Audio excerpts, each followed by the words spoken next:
I had to force myself to stop my campaign to make a video for my banner bros. This last Khanate campaign of mine.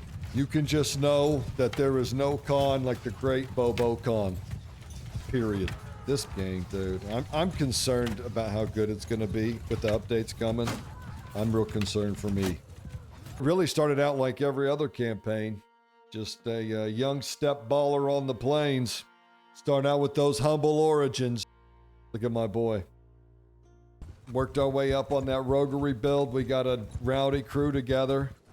And then we started hitting everything. Villages, caravans. It was rough work back then. But we got it done. And we got wealthy and we spread the love. Work hard and play real hard. That's the Oklahoma gang motto.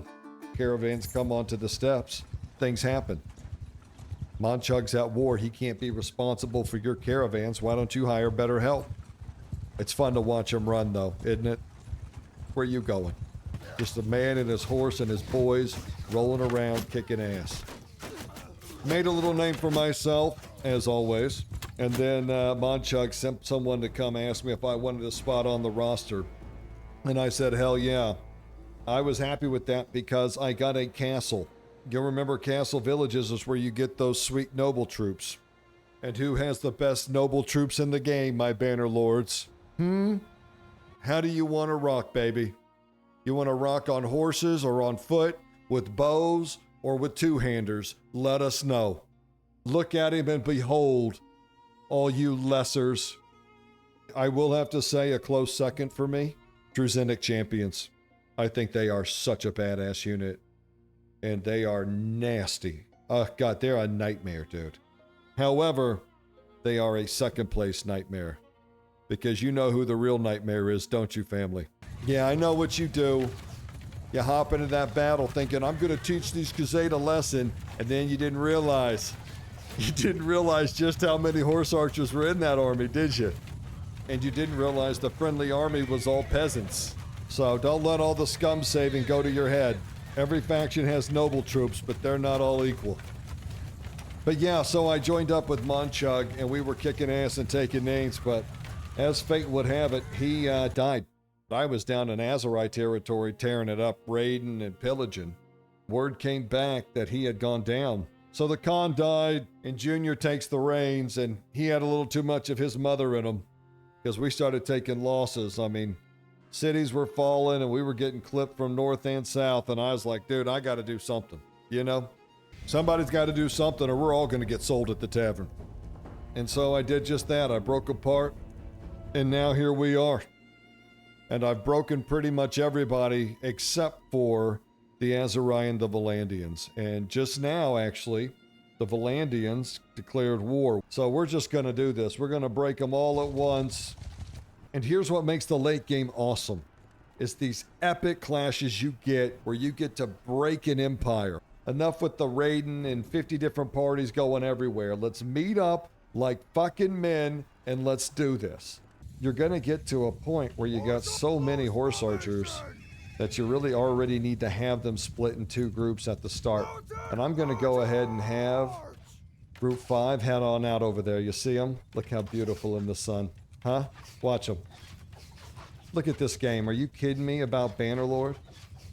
People are like, what's so great about it? That's what's so great about it. Watching your Oklahoma gang get out there and start getting ready to kick it up. Now they're going to work around the back. My crew's coming up right here, and we're just going to get crazy on the front. We're just going to tilt our bow sideways and do that drive-by. Something I want to show you real quick is, do you see this awesome glaive on my back? I have finally created my perfect Khan weapon. Let me walk you through it here. The glaive head I like to use is this long glaive head. I just think it has a badass look to it. I just love that thing. And the most important part to any polearm is the shaft, because the shaft is going to determine how you can use it. So if I click over here, you'll get the spear brace talent with this shaft. Over here, one-handed or two-handed, and then this hardened ashen shaft, and look what it gives you, couch lance. So you can craft a glaive that not only gives you that badass two-handed swing damage. Sometimes when you're crafting, if you don't know this, I want to point this out because some people are new to Bannerlord. Sometimes you'll be crafting like a glaive like this and you'll see swing cut damage. You're like, 31? What the hell? Well, what that is that you have one-handed highlighted, right? If you come over here and click two-handed, you'll see it's 191 when you're swinging it two-handed. And you won't be using it one-handed because you can't use a shield with it anyway.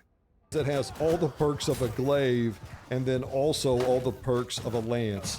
And there's something about couch lance that's just so fun, especially when you get those skewer procs like 4 or 5 in a row. There's just nothing like that. And the truth is, as a campaign goes on, sometimes it's nice to switch it up. Length, I think, is probably more of a preference thing. I really like mine at about 190. That's some spearmen. Let me show you. See how he's got that long spear? You can like reach out here and kind of around that 190 length. See that? Also 190 makes it pretty manageable in close quarters combat. It's not great, but it's kind of like having a two-handed axe that's a little too long. And this is why it always surprises me the late game gets such a hard time. Look at these big badass battles. I mean, to me, this is the best part about Bannerlord is the battles. I mean, I'd rather be in one massive battle that determines the outcome of a war than in 50 smaller ones. And people are always like, the late game sucks, the late game sucks. Yeah, out here in the sunshine, chopping my enemies down, taking towns, dishing them out to my boys. I never get the hate for the late game at all. I never understand how people don't just love Bannerlord. This game's like being in a movie, I feel like.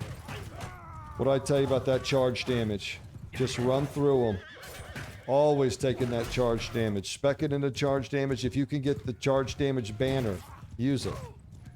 Now, the only thing I will say is that the two-handed axe is pretty badass. The two-handed axe is pretty amazing as well. So, that's the other way you could go. The two-handed mace is awesome in theory because it just crushes armored units and it's blunt damage, so you're collecting prisoners. But man, there's just so many times when it's like this where you're just down here crushing peasants. You don't need all that armor. I mean, all that blunt damage is just wasted. And then this is where that cut damage just shines. These guys with these leather armors and padded shit, you can just mulch these guys. No need for all that blunt damage. All that drama just to show off the legendary glaive of the great Bobo Khan. Get them while they're hot and craft yours today.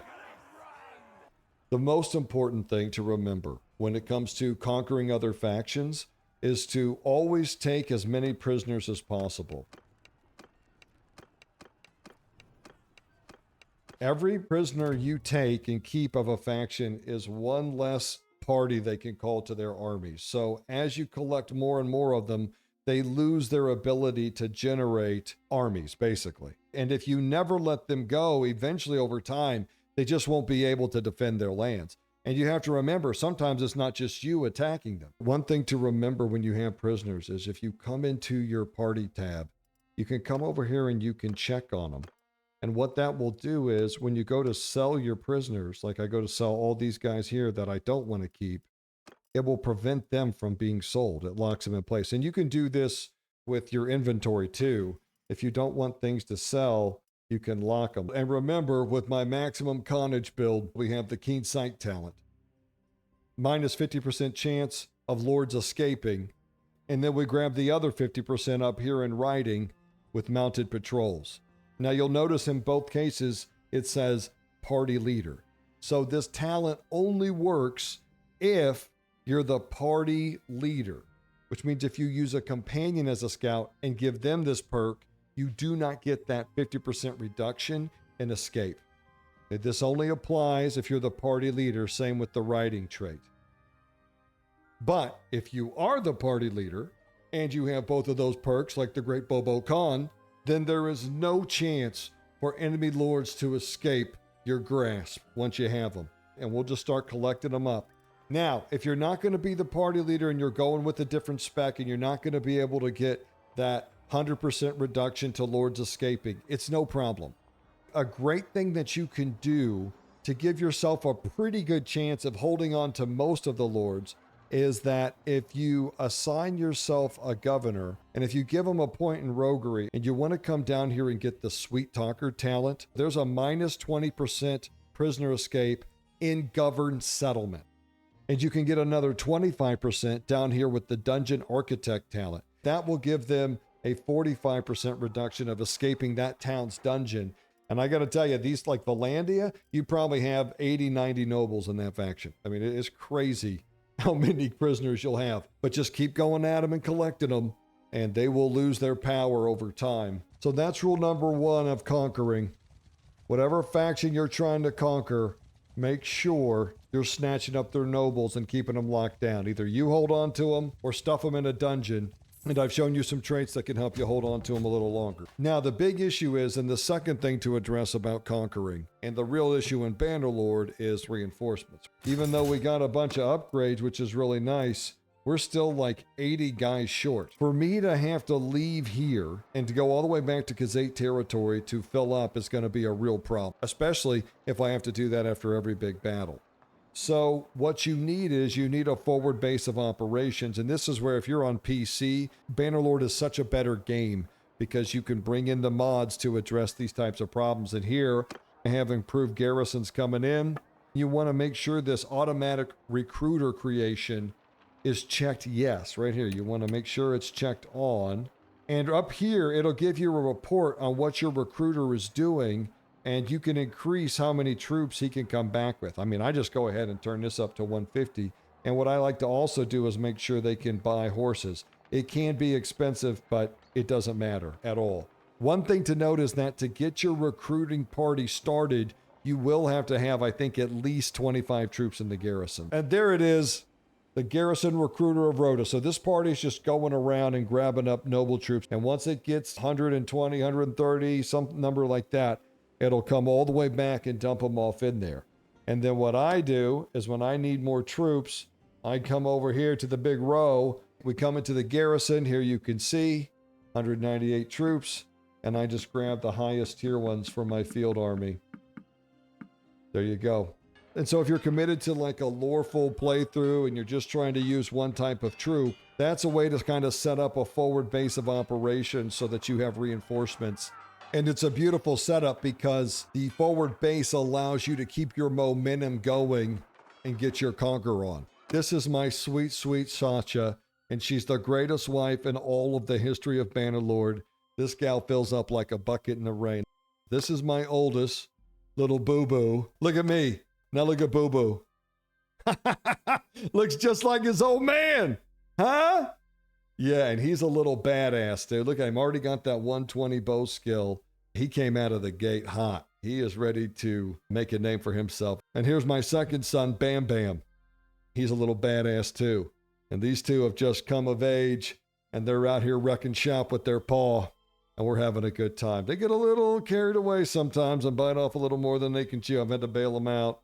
And then, you know, that's another thing I need these reinforcements for, because they're leveling up and you want them to just go out there and be hitting parties. Remember when it comes to your faction that your power is based on the number of clans you have. The reason why the Valandian AI steamrolls the map is partly because of the number of clans they have. The more clans you have, the more nobles you're going to have, the bigger armies your faction is going to create. And so just remember that when you get to the late game, the more clans you have, the easier it is to conquer. And what I like to do is I like to recruit as many of the Khanate clans as I can. And then as my sons come of age, what I do is those companions that have been with me from the beginning, I promote them to nobles. And then my sons take over their party. And that's what the Hawk, Falcon, and Tanju clan are down here. So if you don't want to have to do everything yourself in the late game, just recruit some more clans or upgrade some companions to clans. Just get some more clans on your faction and it'll help with the steamroll. Because sometimes you just want to get it going, and it only makes sense that once you've conquered this much of the map and you've got all this money, you got nothing else to prove. And sometimes it feels good just to be the great Khan. Let's let some of these young guys make a name for themselves. It's time for them to come up, you know? Okay, we got to talk about the siege rework that needs to happen. In complete honesty, I think the engineering tree needs an overhaul. And I actually think as you level it up, you should get access to technology. So you start with battering rams, and then once you get to here, you get siege towers, and then maybe you get ballistas here into mangonels, and then up here, this is where you should get trebs. To balance that out, I think that not every fief should be able to have 4 catapults on top. So like for me, tier 3 walls should be required for 4, tier 2 should have 3, and tier 1 should have 2 of each. It would take some balancing, But just building 4 trebs every time just wins the siege. Okay, so we got our 2 siege towers. Let's bring out the trebuchet. Here come the trebs. Here we are. Their siege is down. I have all this. I mean, that's what I'm talking about. That's the problem. Because someone with 18 engineering should not be able to build all of this. Maybe a battering ram. To be honest, at 18 engineering, all you should get is ladders. But I've seen on the forums when people say they love to run an all Khanquer army, which of course everybody does because it's the best army in the game. They're like, well, what do you do in sieges? And I'm like, what do you mean, what do you do in sieges? Apparently somewhere out there online, someone suggested that Khanquer weren't good at what, sieges? Are you kidding me? And I don't know how that rumor got started, but let me assure you, Khanquer are some of the best siege units in the game, especially on these lower level walls. Look at my boys. They will clean you up. Now you'll see I didn't even use the battering ram, and the reason why is I don't want the troops fighting in that corridor. That's a nightmare. Come out here on the walls where my army full of the best archers in the game can shoot at you, while one of the best two-handed units in the game assaults your walls. Look here. What do we see? The Bolden Horde banner hoisted over the bodies of my enemies because Big Dummy Dirthart thought he wanted some of the Bobo Khan. But he's about to learn he doesn't. Did we take this yet, fellas? Can we get that last guy? This isn't going to be one of those things where this guy glitched, did he? A Valandian with face tattoos. That's not something you see every day. You know what I bet happened here? I bet the Battanians captured him and put that on him. Made him look like a clown. Ha! I like it. You know, as a Khanate man, I've got a real heart for the Battanians. Let's just say we have a lot of similar interests.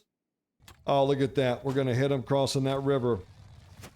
Well, we went ahead and sent out the other group. They should come around. Now, these boys are going to come into the blender. And there goes the other group right there, you can see. And here come the Valandians.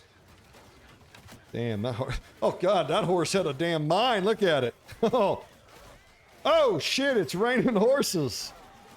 It's raining horses. Hallelujah. It's raining horses. It's a sign from the Sky Father that the great Bobo Khan is his chosen one.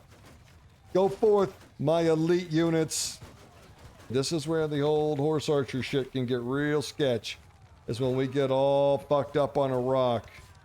And here's what I love about having border towns in my empire is that when the enemy comes, they often hit the nearest fief, especially if it's been just taken over and it doesn't have much of a garrison or militia. It's very enticing to them, and so they bring their big fat armies right out here in front of it. Then you can hit them and drag all of that good loot right into town. And you can take one look at this battlefield, and no matter how you feel about the Khanate and the Khanquer as a unit, I think we can all agree this is exactly where you never want to fight them, is right out here in a nice big open field where my boys can go around, and that's what we're doing. We're sending that second group around, and you can see they're going to pull a bunch of that cavalry out. Now, these guys have a bunch of cavalry, and when you're going to fight the Khanate, this is how you want to do it. You want a bunch of your cavalry to get in there and mix it up, hold up those horse archers. Look at Bam Bam and Boo Boo leveling up. You can see what a good dad Bobo Khan is, because they're always telling you to get your kids outside to play. Well, brought my kids to the park with me, and they're out here soaking up that sweet sunshine with their old man, and it's a real bonding experience. This is one of the reasons why I kind of give people a break, and I think a lot of us begin to lean on like really high quality troops. It's because the late game is so tedious with all the armies you have to fight. I mean, I love it and I love the battles, but let's be honest, after about 3 hours of them, you're ready to wrap it up. And sometimes it feels like the enemy just has an endless supply of armies to send at you, even if you've raided all their villages and stuff. But for the most part, you just want to hunt down giant armies, smash them, and collect the nobles. And then you just let your other clans run around tearing up the map. I'm so looking forward to War Sales. And I'm a little concerned about how amazing it might be. I think the scariest thing to me is if they really start updating all these systems and diplomacy systems and siege systems, and now we're adding a stealth mechanic and sneaking around towns and jailbreaks. I mean, this game could become something that's just horrifying. Say goodbye to your loved ones. I'm your family now. I don't know why the late game always gets so much hate, but you can have a blast in these 2,000 on 1,500 battles where it just feels like you're in a movie. There's very few things in all of video gaming that are better than Bannerlord battles. Shout out to all my conquerors out there. Have fun conquering. Bobo Khan out.